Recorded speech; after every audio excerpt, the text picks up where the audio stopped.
I'll be shorter if we will see that it's a lot of time has passed. Yeah, so we'll start with Ernestas and then we'll talk with you guys. And then I'll talk a bit about the association does. Tai Ernestai, tada pradedam nuo tavęs. Aš to susijungsiu čia dalis kartą. Kas dar nežino, kalba bus anglų kalba. Tai gal svečių. Aš pasirašau lietuviškai, bet stengsiuos. Yeah, let's try in English. If everyone is okay with English. Okay, my name is Ernestas Norvaišas and I'm working on the game called Sweet Transit. It is a logistics simulator for building a colony. And your goal in this game is to build a huge thriving colony using only trains, which is a huge logistics challenge, which was in the beta. In this talk, I will want to talk more about my career and how I got to this point, which should be interesting, I hope so. I will try to be more game dev from this side, so, okay. Just show you the trailer. Peggy 3. I am never sure of time or place upon a railroad. I can't read, I can't think, I can't sleep. I can only dream.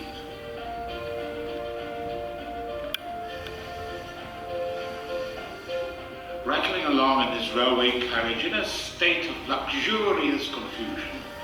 I take it for granted I'm coming from somewhere and going somewhere else. I seek to know no more. I know nothing about myself. For anything I know, I may be coming from the moon.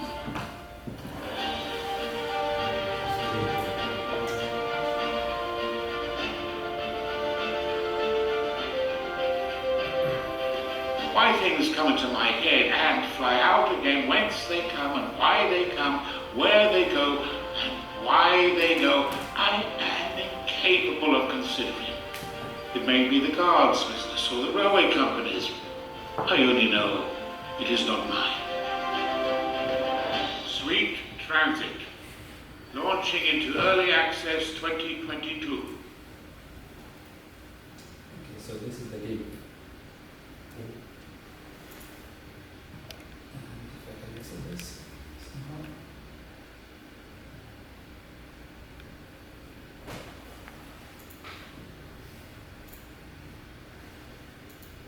Okay, so a little bit about me. From the early age, I started experimenting with various 3D software, which was basically for my hobby and modeling.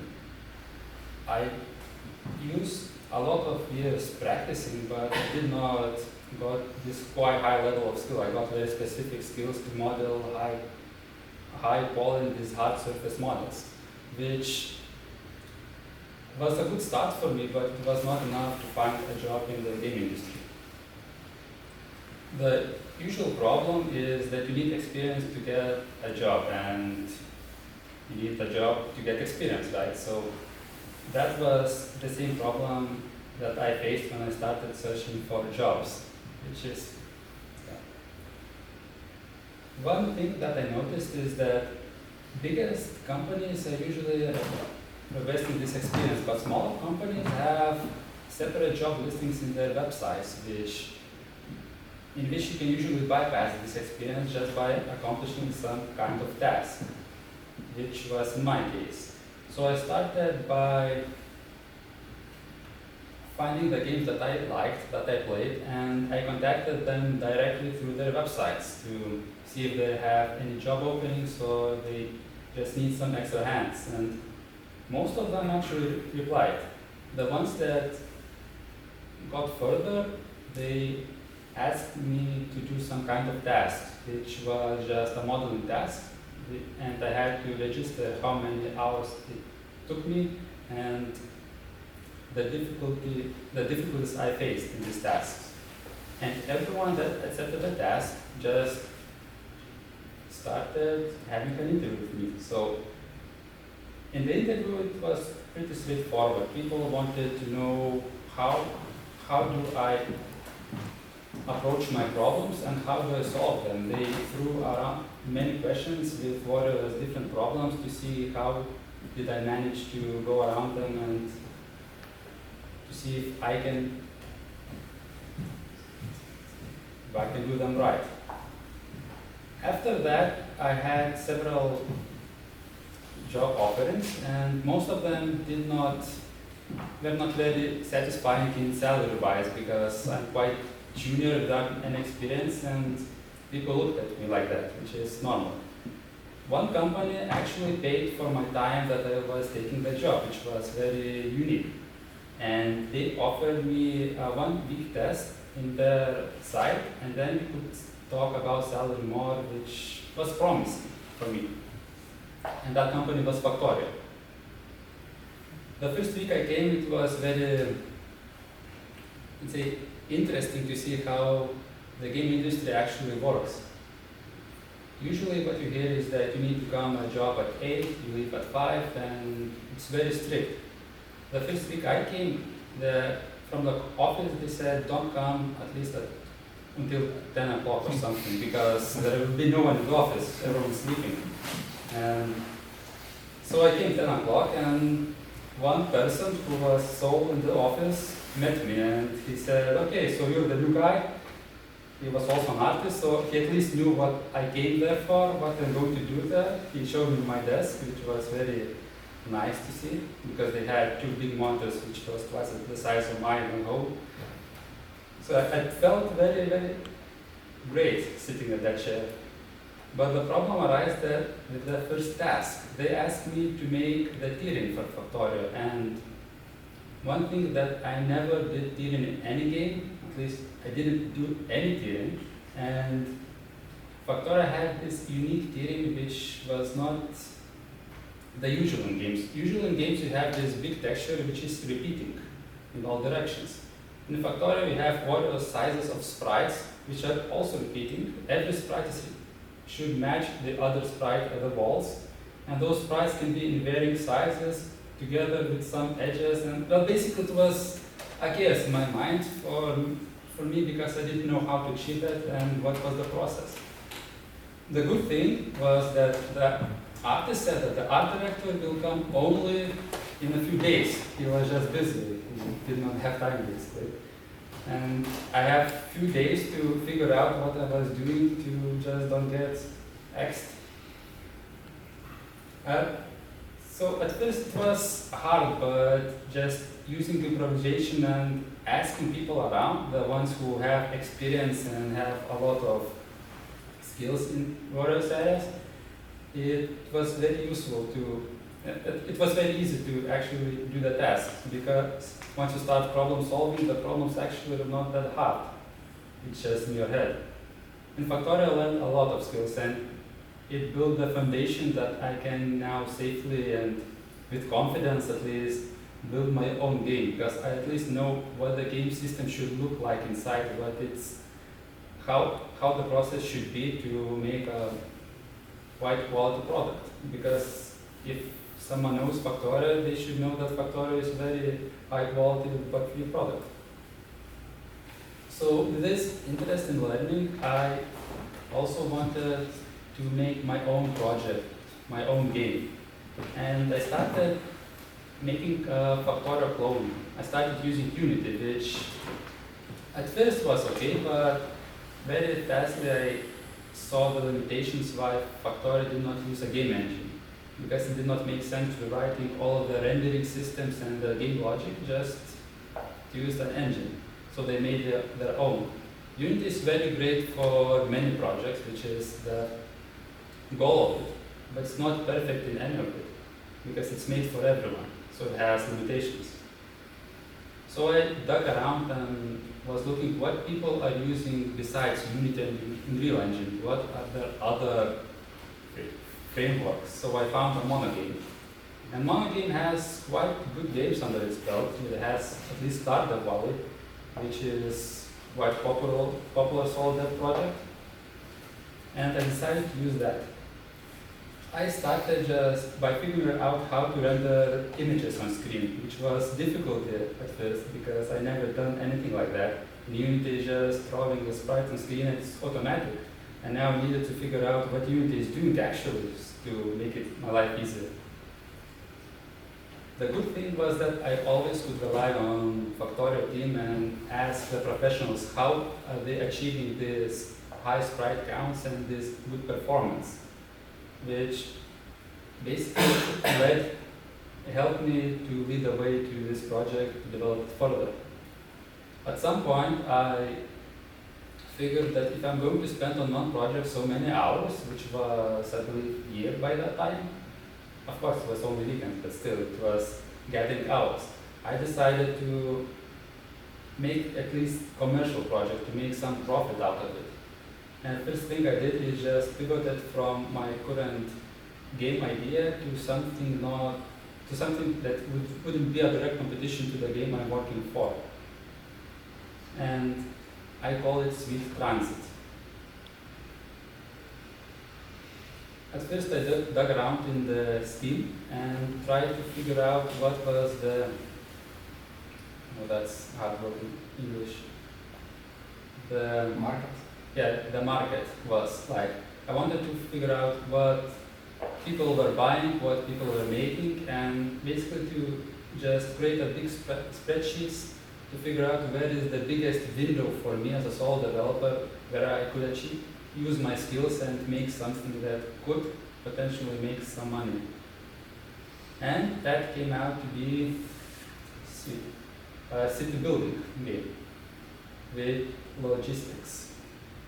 So I started just figuring out how people are designing games, because at this point my skill base was mostly technical. I knew how to program, I knew how to make graphics, but I lacked the skills of designing how to actually engage the player, how to make him want to spend more hours and fix problems, which took a lot of hours and months basically to just make this game idea concrete, what I want to make, how the game should look at the end. After working for some time, Factorio reached the point where it came out of early access, which was 1.0, and it was a huge success for them. For me, it was kind of an interesting period, because at the end there were not much art jobs left to do, because everything was quite polished and the company mostly was bug fixing. So I took 1 month vacation just to experiment with my game and just try to flesh out the idea further to see if I want to do this. So after that month, I went back and did some projects for Factorio, which were mostly cancelled because technical limitations. You know, like in the game industry, you always have many ideas, but not many of them are feasible. So for me it was frustrating, because I spent time, I tried, and everything got cancelled, so it was quite frustrating, even though it was not my fault. So I left the Factorio 2019 or 20, and I decided to just see what I can achieve on my own with this game, because I saw the potential. I knew the market was there. I just needed to make something that was playable and enjoyable. And I made several plans. I knew that I would be able only to sustain myself for 2 years without a job, which was okay, I guess, but was very limiting for a game developer. So first plan was just to make sure that I can achieve something in 1 year time span. If I can't, I just go back to some kind of art job and continue working safely. So I figured the first thing I should try to get is a publisher. Even though I was very skeptical with publishers, because they all have these horror stories. They are quite interesting. The publisher just takes all this money or have very unfair contracts, and basically people are burned very easily. Of course, now that I work with publishers, I know that there are a lot more horror stories with game developers who are just not making normal games, which I guess I can elaborate on that further with questions. Next thing, if that didn't work out, I thought I will still need some kind of finances to make that game finish. So I thought maybe I could just pitch my game to some kind of indie fund or some other outside financing, which was a good idea in itself, but the problem was that I would still have to market myself, I would still have to interact with community, and basically that would take a lot of time, and for a sole developer you don't have a lot of time. And the last plan was, if nothing worked, I just release in autumn and see what happens, and if there is any money to be made. So I had to make sure that I'm making some kind of prototype for publishers. I made a plan of what it should look like, basically a vertical slice of early games, so 1-2 hours of it. And the first thing I noticed that if I'm going to continue with my current pace, I'm not going to finish that early slice until the end of the year, so I needed to do some optimizing on my workflow. And everything, including the models, how I model and how I approach the problems, is basically very limited and very improved by tools. I made a lot of tools for any mundane tasks. Now if I click render on Blender and make an image, just one click away until it gets to the game. Just everything is optimized to save as much time as possible. Models are also as simplified as possible to look good, but would not take much time for me to make. So I have this hard limit of 20 hours for any model I train in structure, which is, if I spend more, I'm just going in the minus. Of course, developing, you always need to test the game, and testing is a very interesting subject in its own. I did one-on-one testings, and I started from very early stages. The moment I had some kind of playable game, even though it looked horrible, it did not have many graphics, I needed to figure out if it's playable, if players are doing what they're expecting they're going to do. So, first thing that I noticed is that all of my assumptions are basically wrong assumptions, and yeah, people are so dynamic in the ways how they interact with the computer even, it's just mind-boggling, and the testing is very useful to figure out how people are going to approach your game. But the biggest thing that I took away from it is bugs, and bugs are, when people are playing your game not the way that you are playing, you're automatically going to get different kind of interaction with it. And interactions are usually not very, I lost my train of thought. So basically there was this one interesting bug which was very strange in its own, because every tester that I played with had no problems with the game. The game loaded up finally, it worked perfectly, there were no problems with this, apart from a few crashes of course. And this one guy from Austria loaded the game, and for some reason the loading screen which shows the logo, it was just few pixels. In the game it was always night and you couldn't control the daytime. So the logic was there, it was working for everyone else and nothing changed. It was very, very confusing at first. So we started digging and we found out that it had to do with Windows region settings. So in C#, if you convert a number with the default tools, which are basically formatting strings to float numbers, it will convert those numbers differently based on Windows region settings. So for some people, 10.55 is 10.55, right? But in such regions like Austria, it's 1055, so it's a bit different. And this differences made the UI scale not 1, but 1000, and this night would not took 6 hours, it took 6,000 hours, so it was quite long. So I had my bugs fixed, I prepared some kind of lackluster version, and I prepared this pitch, very fancy pitch, sad I did not say, of of a whole website which they could open and see the game and what it's about. At first, they were meant by 2 weeks and I didn't hear from any single one publisher, which was quite demotivating for me. It was quite stressful because, of course, you start to think that, oh, the game is not good, no one is interested. The professionals now see that there is no market or one of those things. I started creating the Steam page, started Reddit, marketing a little bit. I made one post which gathered, I believe, 3,000 likes and 700 wish lists, which was quite a success in my eyes. And after that post, people started contacting me. So I guess they just wanted to see if people are actually interested in the game. Talking with publishers actually took a quite long time, and they are not really organized in that area, because once I contacted them, everyone, of course, wanted to set up a meeting, which took 2 weeks to set up because they're all busy. It's normal. In that meeting, you just say the same things that you sent them in the pitch.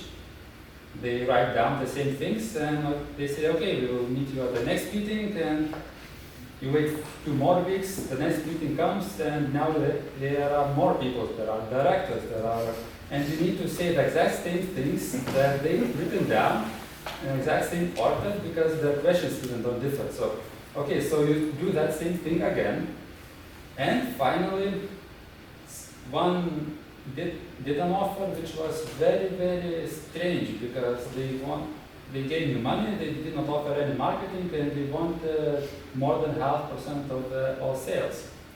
So I dig around that company, and I found out that they have a lot of subsidiaries, where like 30, 20 companies, where there are 3 directors that are repeating all around them. And none of these companies have any games released. They have a lot of trailers of games that are being made. And if a game is released, it has a very small number of sales, which was, well, alarming. So I said, okay, your deal is no good, so if we can do this if you run down this percentage lower, because they're still offering the financing. But I did not hear from them from that time, so yeah. And the publisher talking went further. So I talked with any directors, these shareholders, I talked with many people, and finally it just took me 3 months, and there was still no progress to be seen. They were still talking, there were still questions, and they just undecided as from the start. So because I had plan B and I don't have infinite time, I decided to make an ultimatum. I just said to everyone, okay, I have 1 week. If you're not offering me anything, I'm just going to go away. And of course, not everyone, but most of them just vanished, which was something that I expected. But few publishers made some interest in me. It was Chinese publisher and Team 17. And Team 17 made quite interesting offer, which basically added options to help me in every area in the development, and most of them even they didn't deduct from my shares. So it was basically from their side, their financing, and they offering a lot of help with a very fair agreement. Working with publishers, I got a lot of resources and a lot of options to test the game more. They have this internal program where people sign up, they get paid, and they test the game in there. And the first thing that I did after signing the contract, I created a new tutorial, because the first one was lackluster. I created a new tutorial, it was one map, and it had a lot more hand holding. I thought that this tutorial was pretty great. It took me around 10 minutes to finish, and I thought, well, if it's 10 minutes to finish, it's pretty easy to read, it should be great. So we set up this internal testing team. We gathered some people and let them play for 1 week while recording. So it turns out those 10 minutes for some people were 4 hours, and the easy things for me to read were quite complicated for other people, which makes sense. I'm making the game, I of course know all the rules, and I just, reading for me the same thing is very easy, that's given. But people who are not playing that type of games, or even playing this type of games, had trouble with it because there are some unique mechanics in it. So it took a long time just refactoring the tutorial and testing again, and finally we made a third or fourth iteration of tutorial which divided the whole tutorial into separate parts to make the experience more gratifying, more easier. That added a lot more hand-holding, while at the same time allowing the players to express more freely. And that tutorial got tested in the beta, and it went pretty well. But in the beta, there are people who are playing these types of games, so you will see later. Okay, so this is it from my presentation. I try to be brief as possible, and I'm just right in time, I guess. If you have any questions, feel free to ask them. I can elaborate on any topic further. First applause.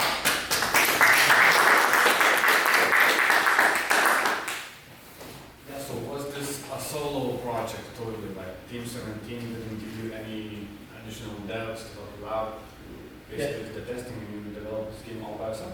Yeah, it's a solo project. Team 17 at one point offered artist help, outsourcing art, but was still too taxing for me because I still needed to prepare all of the assets, all of the references, the concept art, and after that I still needed to post-produce and sometimes even retexture the whole models, which was more time-consuming than it's worth. But yeah, it's mostly a solo project. But if you look from the other side, Team 17 is doing so much to help that you can't really say it's a solo project because they have a whole team of designers that are constantly playing the game and trying to figure out what is not working, what's not intuitive, and it's solo only in the way that I'm making the art, I'm programming, but still the decisions are more global. What did the Chinese publisher offer? They were not offering the usual kind of deal of publishing the game. They were offering publishing the game only in their region, localizing, publishing, financing, and basically bringing the game to the stores. And they were only taking their cut from that specific region for a quite small amount of percentage of their share. So basically you could do both, probably? You could, but bigger companies, they have the deal that they say that they will take care of all of the regions, all the countries, and Team 17 is basically taking care of all of them. Okay, I thought at least it was an option. The contract says it's not. Also, did the Team 17 did localizing in other countries, or was the game only in English? They're localizing in right now. And I'm going to localize in Lithuanian, which is going to be a horror story. But people, yeah, they're going to be a lot more languages. Did Team 17 ever force you to change something you didn't want to? No, the contract is very developer friendly. Basically, they can't force me anything, and they need my agreement to do everything else. So it's very nice from that side. That's a dream. Yeah, no, people are getting quite difficult contracts. From talking with publishers, I know that some publishers don't share any data where they're spending their money, don't share any logistics, they don't even ask the developer what kind of price you want for a game to be. So they take everything for themselves. It's a single player game, right? Yes. So only single player, no. Yeah, multiplayer would be the death sentence for me. Have you ever thought about expanding a small team, or is it like you deliberately work alone and that's how you like it, or is it just you don't meet people who would be interested in joining? I would like to expand. The problem is the expansion as a sole developer is quite tricky because you will need to introduce the game and the mechanics, everything, how it works in the game. So it will take a lot of time just to get the person going. For the artist, you will have to introduce the art style, how it's made, and all of the tools to make sure that the artist is independent from you. So they can make the art, they can upload the art, and you can just inspect right there. For the programmers, it's a whole different story, of course. It's need to introduce the whole code base, and once you do that, you automatically get alien code in there. Right now, for me, it's very easy to fix any problems because the whole code is mine, so it's very easy to navigate for me. But once you introduce new persons, they go to have their own section of that code, which will be hard for me, easy for them. And basically, it's a hard decision. I would like that, but I don't know when or if I will be able to. I'm curious of a few things. Sorry if I missed this. The game's not released yet, right? Yeah. As I understand, you're obligated to have certain milestones and kind of deliver those milestones in a timely fashion to Team 17. Yeah. How often during the week do you have to do progress feedback, and how does it look like? In Team 17, I do monthly milestones. So basically set up like they have this internal budget for me, which is basically deduced until I make more money from the game and I give all the money back that I borrowed, which is basically this money that they're paying for me and marketing. And the milestone progress looks quite simple actually. They have few bullet points which are necessary to implement, and they are, until this point there are always the points we agree upon because we both see the need for them. And we have optional points which are good to have but not required. Only thing that milestone doesn't pass only if you have these requirements not met, or you have some kind of crashes in there. But the crashes are postponed to the other milestones, so you still have a month to fix it. Pass this milestone conditionally, you still have months to So fix you're it. obligated to give feedback only once a month. Yeah. So that's really But- flexible. But usually you just have Discord server where they attacking you constantly with questions, and If it's not a secret, how much will the game cost in the Steam store, and how many sales are you expecting to have? sales-wise, I have no idea right now because we look at wish lists, and that is the goal. I don't know if I can share the wish lists, but they're, no, I can say they're less than 100,000 right now. So. I mean, how much will the game be on the Steam store? I guess it's going to be shared soon, so 22 euros, I believe, which is just a fair price for indie game. Fair? It's for Europe. For Europe. Yeah, because Steam has regional pricing, so I don't remember all of them, but I know it's What's the target audience age? from our research is basically 30 years and above that. Yeah. So it's very impressive how unified the looks are, the graphics. Did you have that vision of how it's going to look right at the start, or did it develop as you were making it? Yeah, it developed little bit by little bit. I knew what I wanted to achieve, but from this point, I still didn't know how it should look exactly. So it took me a lot of iterations of implementing in the ground, because I started with the ground. And I did not like how noisy it was. I didn't like some specific areas, so it was basically constant making something new and looking if you enjoy it. So yeah, it was definitely not just magic first time. I know what I want to do. It was just iterative. Are you still enjoying making this game? Sometimes. That's a very good answer. I mean, it's just a job at the end of the day. Of course, you have a lot of good benefits. You can work from home. You don't have any work schedule. You can basically do anything. Of course, you're not going to get paid, but you're kind of free, which is really nice. But at the end of the day, you're not going to do that because of the stress for you. Have you suffered burnout? Every month or so. It's usual thing, I guess, for every game we have. Have you thought about different kind of financings? For example, Kickstarter, Patreon, doing devlogs on YouTube, for example? Yeah, so I thought about Kickstarting, but Kickstarting usually does not bring enough money to sustain the game. It usually is just a marketing endeavor.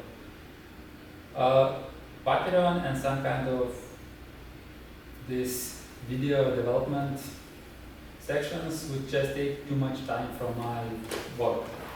As I said, it takes a lot of time to just make the game, and you need to market it. And if you're going to just make a devlog out of it, just going to eat all of your time that you're never going to finish, which is quite visible in the developers that are making these games, and they're progressing quite slowly. I believe it's mostly because they need to invest a lot of hours in those videos to make them entertaining. You want to ask, no? Yes. I wanted to ask if you studied anywhere after school and just looked for a job right after school. I actually studied electromechanical engineering for ships, which classic story. It's a classic Klaipėdoje, yeah. I loved it so much that I quit it just before the 6 month testing, not testing, how just no, you need to go to the sea for 6 months for practice. I quit it before that because I knew that I do not want a job like that where I need to sit in this almost like basement room and basically survive there. So I quit that, and at that point in time I didn't know what I want to do. It was really stressful because I had this potential career which is quite good paying, and my father is working in that career, so it wouldn't be like that I couldn't find a job. And right now I quit my school. I didn't tell my parents, of course, because that's what are you going to say? I quit it, I don't want to work anymore. And it was really stressful, so I started to searching what I can do as a job, and only then I found out that you can actually get paid for making models in game dev, and it was actually quite a good business in the forums, at least. When I found out what they're offering, it was not so good. So yeah. So you made models and sold them in the game? No, before I tried to sell, but it didn't work out. I tried to freelance, which worked out to some extent, I guess. But yeah, before that I never really tried this game dev, which is quite obvious when you look at it, where those models come from, but for me it didn't come. So how long would you say one play session of this game to be from start to finish? Days? Well, for the early access at least, yeah, I can say for the access because we have more content, but we tested the beta and I had these pings of players when they reach certain points in time, they send me to my server at time when they reach that point. So it took them, for the beta itself, it took them around 30 hours to finish. Right, so how did you find it difficult to test for bugs during those later stages of the things? It's constantly transforming and you have to keep playing the game for hours to find these potential bugs. Did you encounter any issues there? With bugs itself, actually no, because most systems are quite modular in a sense. So if you test the early game, you are most likely to test 90% of the late game because you test those systems. The difficulty came in balancing because the longer the game is, the longer you need to play to see how it progresses, and usually the early game balancing is very influential to the late game balancing, and yeah, so the balancing is the biggest issue right now, to just reach that point in time, and once you reach it you see, oh, this doesn't work, why does it work? You just step back and try to change some things, play from that, add in, yeah, a lot of hours basically. You Okay, I guess, yeah, lots of questions, very cool. So big thanks. I guess you will stay, but Yes, of course. we can chat later. So yeah, thanks a lot.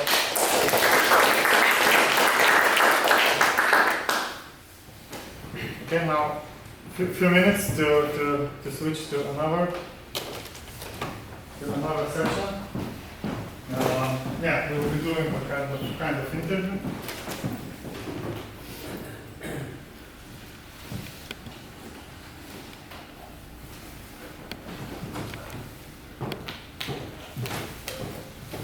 Yeah, so we can do like a 5-minute break just to set up everything.